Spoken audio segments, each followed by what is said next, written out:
Well, hello there, everyone. How you doing on this Super Sunday? It's November 3rd, year 2024. Hopefully doing outstanding. Yeah. Coming to you currently from South Florida.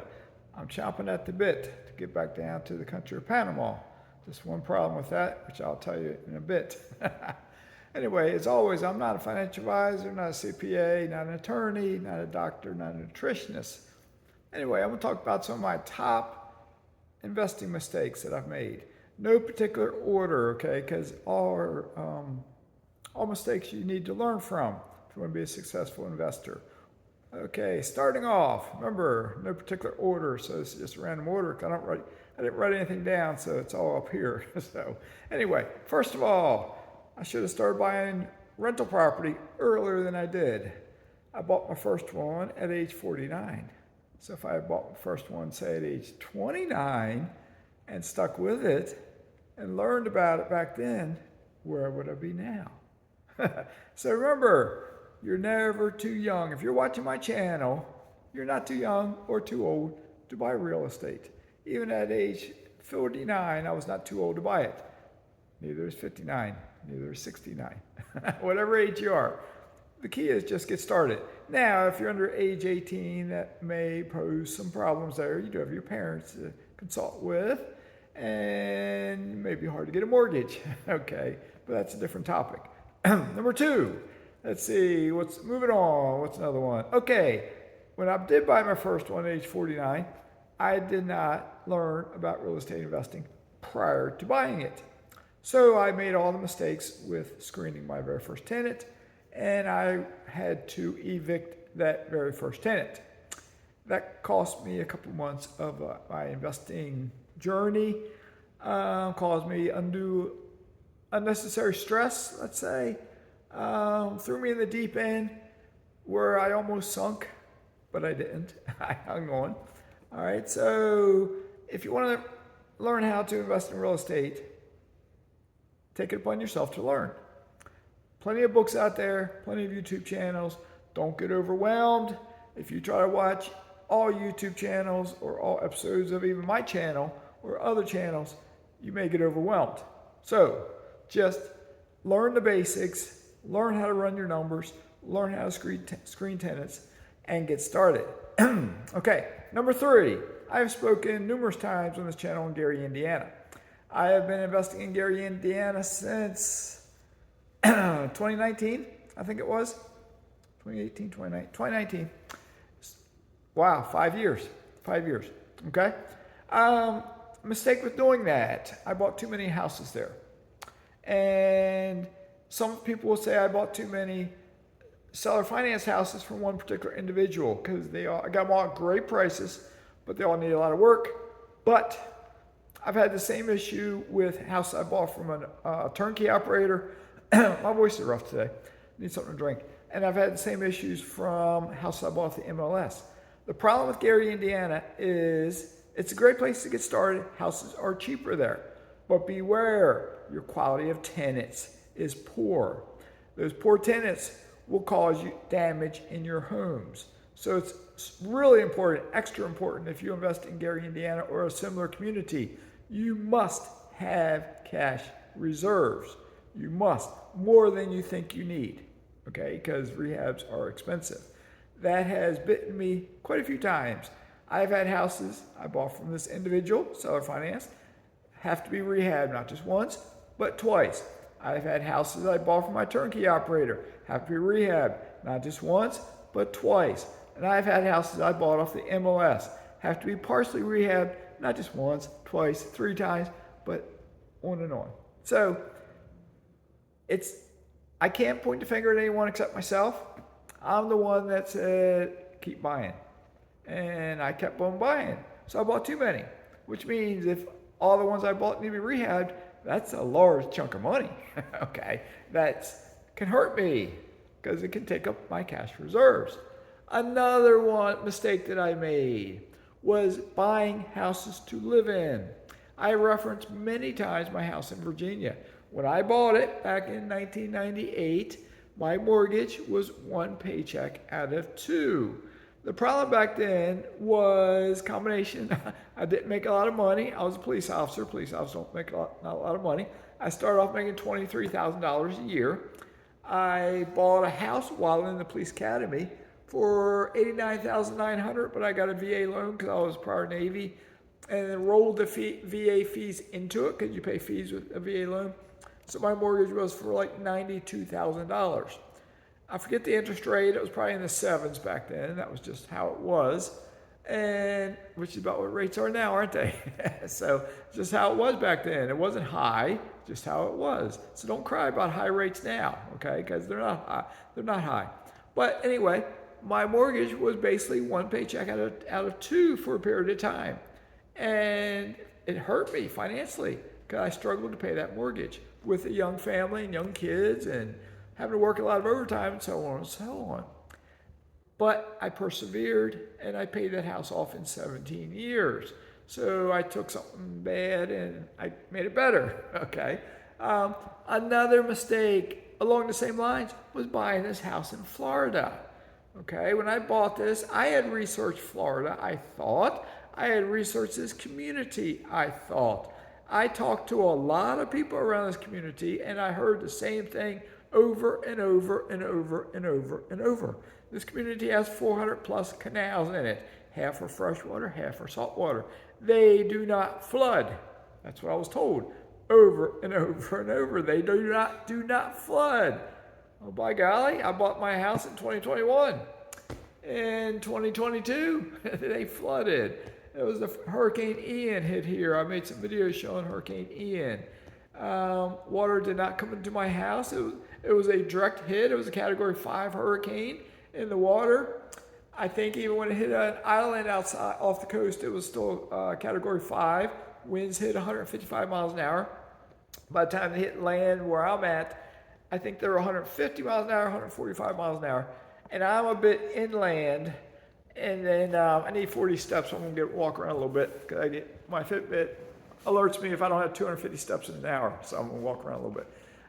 So when it hit here, this house took a beating, but this house is a fortress. It sustained minimal damage. Most of the damage was the screen of my pool cage, which was gone, basically, and my new fence that I built, which was damaged, and fence posts that were set in concrete had snapped in the concrete underground because the fence had wobbled so much.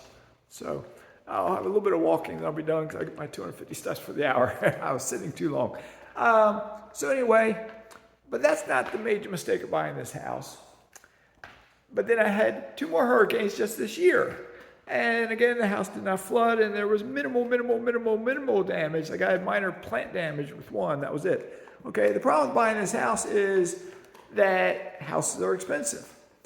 I bought this house after talking to 2 different bankers who assured me with my investments and my numbers and my finances, it would not be a problem for me to afford the mortgage. However, what they did not know and what I did not know was that taxes and insurance would keep going up. I think I got my Fitbit steps in. I got it. But my mortgage started off maybe about $2,500 something a month. And within a year or so, it was like $3,700 some dollars a month because taxes and insurance went up. It's pulled back a bit. It's now $35 something a month. But I did get notified that they're doing an escrow analysis, and it wouldn't surprise me if it goes back up. Again, hopefully it doesn't hit $4,000 a month because that's too much. So, but anyway, then I do have this house on the market. But ever since I bought this house with this expensive mortgage, think about this for a second. My mortgage is $3,500 a month with electricity, water, sewer, internet, pool care, swimming pool, lawn cutting. My voice is rough today, again, excuse me, etc. I'm paying probably about $4,200 a month, which, $4,200 a month, it's a chunk of money. So it was a mistake to buy this house.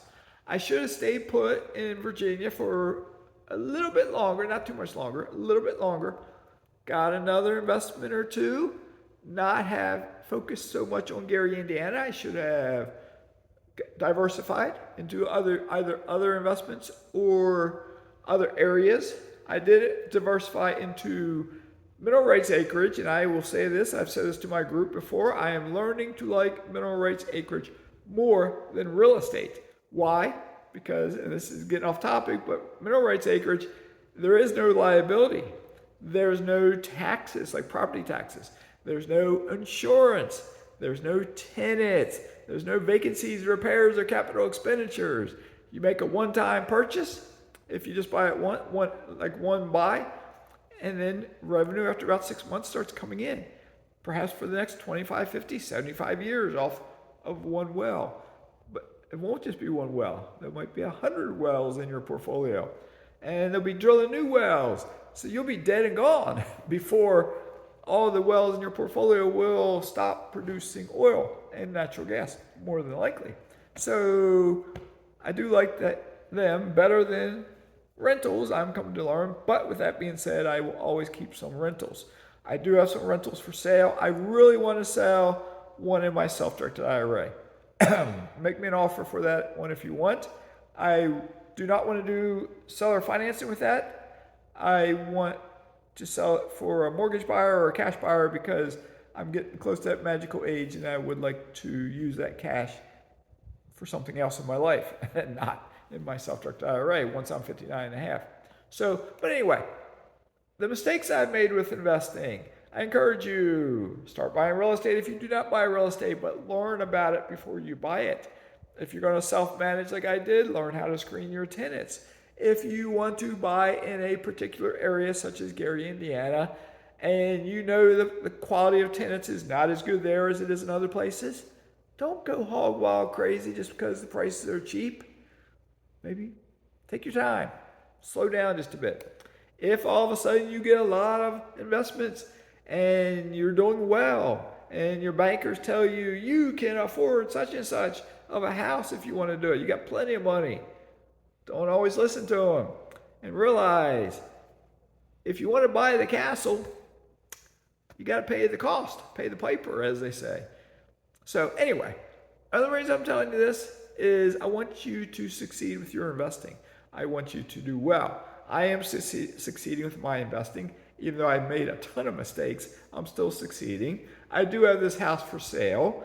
If, as I've told some of my family, if I sell it, it creates options for me.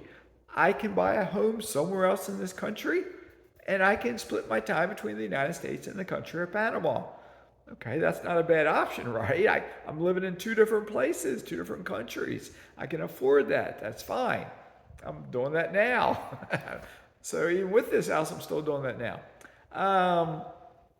But the other thing is, if I don't sell this house, if I don't sell it by April 1st, I'm moving back into it.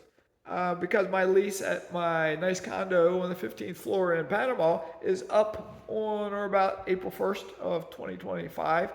So if we do not sell this house by April 1st, just so I'm not paying for this house to sit empty, I do plan to move back into it. And as I've told some family members, if this is my worst choice, worst case scenario, and I'm going to be in this house, which has, you can't see it very well, it's white ceiling, but 16-foot ceilings, that has, if you can see a bit of it out there, a nice swimming pool, which has down the water there, which is a Gulf access canal, a nice two-level dock. Two-level, one is lower to launch a kayak or a canoe or whatever, paddleboard.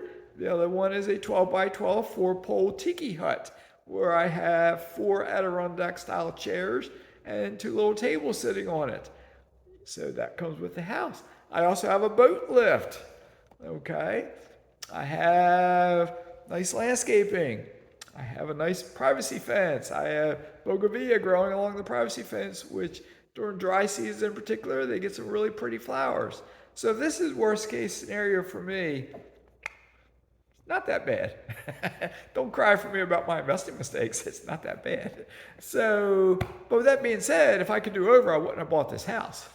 I would have kept investing a little bit longer before I had bought a castle. And I probably would have skipped Florida because I've come to learn Florida's not my favorite place to live. And I probably would have gone straight to Panama instead of stopping off in Florida. And I think I would have done better. So, but always remember, Start buying real estate. Real estate is the quickest way to wealth, I do believe, in my humble opinion. If you become accredited, think about branching out if you so desire. If you don't want to, don't do it. Number 3, before you buy a home to live in, really think long and hard if you want to do that, or do you want to buy a duplex, triplex, or quadplex so you can live in one unit and let your tenants pay your mortgage for you? I should have said that in the beginning. That's what you should probably do for a lot of people out there. Buy that duplex, triplex, quadplex. Let your tenants pay your mortgage for you. And then what else then? But whatever you do, keep loving life. If you want to get a house where you can have a swimming pool, then by golly, go do it once you can afford it. If you want to live on a Gulf access canal, well, by golly, go do it once you can afford it. If you want to go live in the country of Panama, well, by golly, go do it. But if you're younger and you need to work, where are you going to work if you move there? Can you work remotely? Because there are some young people living in Panama that work remotely. That's an option for you. Or could you do like me? Could you have a paid off house in the U.S. like I did? Could I have started going to Panama and just bounce back and forth between those two locations for a while because I had a paid off U.S. house? I could have done that. But at the same time, there was reasons I wanted to sell that house in Virginia, and I'm glad I did sell it. It was a house for a young person. It's not a house for an older person because it had a big giant hill in the backyard, and I don't like the idea of paying someone to cut grass, even though I pay someone to cut grass here, so I always cut it myself. And I used to get 20,000 steps sometimes as towards the end there when I was push mowing the entire yard. Versus, I always had a riding mower all those years of living there, but then when one went bad or I sold it or something, I started push mowing the hill, and 20,000 steps later I'd be done. So I did that for, I think, 2 years. So it was good exercise, but enough was enough. All right, so with that being said, learn from my mistakes.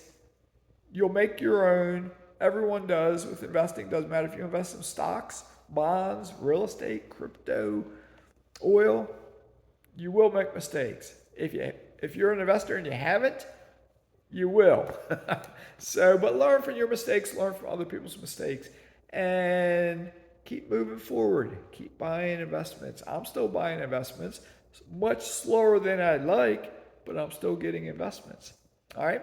So with that being said, have a great day. Mazskes signing out.